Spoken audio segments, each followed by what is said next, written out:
Senhor presidente, primeiro eu quero aqui mais uma vez voltar ao tema que mais está chamando a atenção nesse exato momento dos trabalhadores e trabalhadoras do nosso país e da população, que é o momento que nós estamos vivendo, né? Momento de ruptura democrática que trouxe consigo, senhor presidente, um conjunto de reformas que só vem na direção de aprofundar cada vez mais o abismo entre os que podem e os que não podem, os que têm direito e os que não têm direito, ou seja, ricos e pobres. Veja bem, senador Lindenberg, como se não bastasse o governo ilegítimo aprovar o seu pacote de maldades, que começa, inclusive, com a emenda constitucional, a PEC 241, depois 55, que hoje emenda a Constituição de número 95, que simplesmente congelou os investimentos nas áreas sociais pelos próximos 20 anos, que simplesmente tirou educação e saúde do orçamento, na medida em que também suspende por 20 anos a vinculação orçamentária para essas duas áreas. Pois bem, como se não bastasse tudo isso, nós tivemos agora, recentemente, o projeto de lei 4302, bem como o projeto de lei 6787 de 2016, que integram a chamada reforma trabalhista. O PL 4392 de 98, nós já dissemos aqui, é um projeto ainda da época do então presidente Fernando Henrique Cardoso. E eles desengavetaram esse projeto, aprovaram, inclusive, na Câmara, já foi sancionado pelo presidente legítimo Michel Temer, projeto que permite a terceirização das chamadas atividades fins nas esferas pública e privada, além de permitir a ampliação do tempo de vigência dos contratos de trabalho temporário de 3 meses para até 9 meses. É um absurdo isso, né? Na prática, por exemplo, uma universidade pública, né, que tem como essência garantir o tripé ensino, pesquisa e extensão como atividades fim, ela agora, com a terceirização liberada, da maneira como está sendo, a universidade pode chegar ao ponto de contratar uma empresa terceirizada para promover atividades de extensão, pesquisa e ensino, em detrimento da contratação de professores e técnicos efetivos. Isso é um crime de lesa pátria, né? É um crime de lesa pátria mesmo. Não é à toa que a Associação dos Magistrados do Trabalho, ANAMATRA, tem se posicionado de maneira tão firme, de maneira tão fundamentada, quando se coloca contrário ao projeto de lei 4302, alertando a sociedade brasileira que essa proposta vai acarretar para milhões de trabalhadores no Brasil o rebaixamento de salários, de suas condições de trabalho, instituindo como regra aquilo que a gente vem sempre dizendo aqui, a precarização nas relações laborais, né? Ou seja, projetos como esse, pelo conteúdo que apresentam, esses projetos estão nos remetendo aos tempos da escravidão, levar os trabalhadores e trabalhadoras do Brasil aos tempos da escravidão. Mas não basta só o 4302, senador Paim. Tem também o PL 6787, de 2016, enviado ao Congresso Nacional pelo Michel Temer, que está nesse exato momento em debate na Câmara dos Deputados, a Câmara dos Deputados que a semana passada simplesmente tinha rejeitado um requerimento de urgência para apreciação desse projeto no plenário daquela casa, e qual não foi a nossa indignação quando a mesma Câmara, que no dia anterior tinha rejeitado o pedido de urgência para aprovação do projeto de lei 6787, no dia seguinte, numa manobra, a lá Eduardo Cunha, presidente daquela casa, Rodrigo Maia, com o relator e os líderes que lhes dão sustentação, simplesmente manobrou o regimento, colocou o requerimento para votar na outra quarta-feira e aprovaram o requerimento. E hoje, na comissão especial, onde o projeto de lei está tramitando, aprovaram o relatório do deputado do PSDB, o senhor Rogério Marinho, por 24 votos a 10. E do que trata esse projeto de lei aprovado hoje na comissão especial? Ele significa, segundo os especialistas, e não somos nós da oposição quem estamos dizendo, quem está dizendo é a OAB, é a magistratura do trabalho, quem está dizendo são especialistas, professores renomados da academia brasileira, enfim, que estão todos numa voz só dizendo que esse projeto de lei 6787/2016 significa o mais brutal ataque à história de luta dos direitos sociais, dos direitos trabalhistas, dos trabalhadores e trabalhadoras do Brasil, na medida em que ele faz prevalecer o negociado sobre o legislado e fere as atribuições das organizações sindicais. Isso significa que vários direitos previstos na legislação trabalhista podem ser desconsiderados. De acordo com a proposta em tramitação, repito, na Câmara dos Deputados, que foi aprovada hoje na comissão especial, os acordos coletivos poderão prevalecer sobre a legislação no que diz respeito ao parcelamento de férias, cumprimento da jornada de trabalho, participação em lucros, resultados da empresa, intervalo de trabalho, plano de cargos e salários, banco de horas, remuneração por produtividade, registro de jornada de trabalho, dentre outros retrocessos. Você imagine uma proposta dessa para um país onde nós temos ainda uma realidade no mundo sindical de muita fragilidade. Quem nos dera que no país nós tivéssemos uma rede de sindicatos bastante atuantes e com toda a condição de defender legitimamente e justamente os interesses da cidadania dos trabalhadores e trabalhadoras do Brasil. Mas nós sabemos, repito, que essa não é a realidade do mundo sindical como um todo. Nós temos centrais, temos grandes sindicatos de grande tradição de luta, de combatividade, que dispõem de instrumentos para fazer o enfrentamento, para defender a cidadania dos trabalhadores e trabalhadoras, mas tem muitos sindicatos, né, senador Paim, que infelizmente tem muita vulnerabilidade, muita fragilidade ainda. Daí, exatamente, a frente associativa da magistratura e do Ministério Público, a frente, chamar atenção para esse brutal retrocesso, que é simplesmente fazer com que o negociado possa se sobrepor ao legislado. Diz, inclusive, a Frente Associativa da Magistratura e do Ministério Público, em nota, eles colocam, e essa frente, vale ressaltar aqui, representa mais de 40 mil juízes e membros do Ministério Público. Em nota, eles afirmam que trata-se do maior projeto de retirada de direitos trabalhistas já discutido no Congresso Nacional desde o advento da CLT. Ainda segundo a frente da magistratura e do Ministério Público, que representa, repito, nada mais, nada menos do que 40 mil juízes e membros do Ministério Público, eles ainda acrescentam que o projeto de lei 6787/2016, projeto da escravidão, que esse projeto de lei 6787/2016 já está sendo chamado do projeto de lei da escravidão. Pois bem, eles dizem ainda que essas novas formas, esse projeto de lei cria ou amplia, abre aspas, novas formas de contratos de trabalho precários que diminui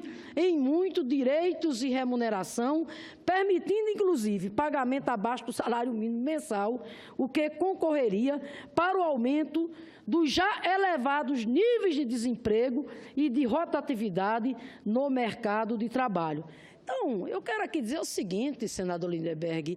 Isso é um assinte. Por isso que a população está se mobilizando, por isso que as ruas, praças e avenidas deste país, nesta próxima terça-feira, vão mandar um recado muito duro ao governo ilegítimo que está aí, ao governo usurpador de direitos, junto exatamente com sua laia, junto exatamente com os parlamentares que se prestam exatamente a exercer o papel de ladrões, usurpadores de direitos dos trabalhadores e trabalhadoras desse país. Eu não tenho nenhuma dúvida que essa reforma trabalhista, ela não vai prosperar. Ela não vai prosperar porque a mobilização social falará mais alto, porque nós não vamos de maneira nenhuma aceitar esse discurso falso, esse argumento falacioso, que em nome de modernizar a relação do capital e do trabalho no Brasil, é preciso alterar a CLT. Alterar a CLT como? Rasgando a CLT. Alterar a CLT como? Mexendo na CLT, somente para beneficiar o lado do patrão, o lado do empregador? Porque é disso que se trata o relatório do senhor Rogério Marinho, do PSDB, e está aí fazendo o papel de algoz, de capataz dos trabalhadores e trabalhadoras do Brasil, servindo exatamente ao governo do golpe, ao governo ilegítimo que aí está, porque os especialistas que têm se debruçado sobre esse relatório, senador Lindenberg, alertam claramente que é um dos maiores retrocessos, uma das maiores mexidas, alterações, a consolidação das leis trabalhistas, a chamada CLT, e todas as alterações que foram feitas foi somente olhando o lado do empregador, o lado do patrão, como se os trabalhadores e trabalhadoras nesse país não tivessem problemas, principalmente os trabalhadores do mundo terceirizado. Não são à toa que são eles que passam menos tempo no ambiente de trabalho, embora trabalhem mais horas e, ao mesmo tempo, ganham salários inferiores aos trabalhadores exatamente de contrato permanente. Não é à toa que são exatamente os trabalhadores e trabalhadoras do mundo terceirizado que mais batem as portas da justiça, os que mais exatamente se acidentam. E agora, repito, senador Davi, vem falar de modernidade. Que modernidade? A mudança que estão fazendo na CLT é um atraso, é um retrocesso, é levar o trabalhador e a trabalhadora terceirizada do nosso país, repito, para os tempos da escravidão. Por isso, senador Lindenberg, que eu quero aqui dizer que eu não tenho nenhuma dúvida que a reforma trabalhista, assim como a reforma da Previdência, vai mobilizar trabalhadores e trabalhadoras de todo o país nessa próxima sexta-feira. Eu dizia agora há pouco que não é mais um movimento só das centrais sindicais, a CUT, a CTB, o Conlutas, enfim, não é mais um movimento só dos sindicalistas do Brasil. Esse movimento é das organizações não governamentais, esse movimento é a OAB que está entrando, esse movimento é o Conselho Nacional de Economistas que está entrando, esse movimento é a igreja, senador Davi, que está entrando. Eu disse agora há pouco que, por exemplo, é o arcebispo da Paraíba, é os arcebispos do Nordeste, de outros estados do país, lá no meu Rio Grande do Norte, Dom Jaime, o arcebispo de Natal, Dom Antônio, o arcebispo lá de Caicó, senador Lindenberg, hoje mesmo postou um vídeo convocando a população a se manifestar. E Dom Antônio dizia que no dia 5 de abril, tanto ele, que é o arcebispo de Caicó, junto com Dom Jaime, o arcebispo de Natal, junto com Dom Mariano, o arcebispo de Mossoró, e junto com o clero lá no Rio Grande do Norte, emitiu uma nota contra a reforma da Previdência. Nota essa, inclusive, que eles entregaram aqui à bancada federal do Rio Grande do Norte, a cada um dos deputados e aos 3 senadores. E eles colocam claramente nessa nota porque é que eles são contra a reforma da Previdência, né, pelo que ela tem de desumano, pelo aquilo que ela tem, né, de atingir o povo brasileiro no seu conjunto, mas especialmente os mais pobres, os idosos e os mais vulneráveis. Por isso que eles estão, né, convocando o povo de Deus para dia 28, para que o povo do Rio Grande do Norte, o povo de Deus, possa ir às ruas, junto com os trabalhadores e trabalhadoras, junto com a juventude, com as donas de casa, com os aposentados, junto com as crianças, porque é o nosso presente e o nosso futuro que está em jogo. E a igreja lá do meu estado, senador Lindenberg, está convocando o povo a se manifestar, uma manifestação ética, de maneira ordeira, de maneira pacífica, para que nós possamos, repito, né, dizer não a essas reformas, fazer com que o nosso grito chegue no Congresso Nacional. Por isso que eu concluo, mais uma vez, né, dizendo aqui da nossa confiança de que o povo brasileiro vai dar um duro recado nessa próxima sexta-feira. Esse movimento vai entrar para a história, pelo que ele terá de manifestação ética, pelo que ele terá de sentimento de indignação, pelo que ele terá, né, de insatisfação, né, do povo brasileiro diante, repito, do governo ilegítimo que aí está, ao apresentar propostas como essas, reforma trabalhista e reforma da Previdência, tão desumanas e que se constitui num violento ataque, que se constitui num grande retrocesso, tanto do ponto de vista dos direitos sociais, como dos direitos trabalhistas do nosso povo. E para encerrar mesmo, senador Davi, quero aqui mais uma vez dizer da minha alegria de a Comissão de Educação, por unanimidade, e agradeço a todos os senadores e senadoras que aprovaram o projeto de lei 212 de 2016, que institui a Política Nacional da Leitura e da Escrita como uma estratégia permanente para promover, para democratizar o acesso ao livro, à leitura, à escrita, à literatura e à biblioteca. Esse projeto, senador Davi, é um marco na luta em prol do livro e da leitura no país, pelo quanto ele se constitui no primeiro marco legal que o país terá para promover uma política tão estratégica que é a política de promover, de democratizar o acesso das nossas crianças, dos nossos jovens, do povo brasileiro ao livro e à leitura. Eu quero aqui mais uma vez agradecer aos senadores e senadoras que lá elogiaram a proposta, que votaram o projeto de lei, ressaltar aqui o papel do senador Paim na condição de relator, e quero aqui fazer também um registro muito especial aos que, durante esses 12, 13 anos, nos governos do PT, do presidente Lula e da presidenta Dilma, que militaram no Conselho Diretivo do Plano Nacional do Livro e da Leitura, porque foi de lá que exatamente nasceu a ideia. Na verdade, o projeto de lei aprovado na Comissão de Educação, ele chega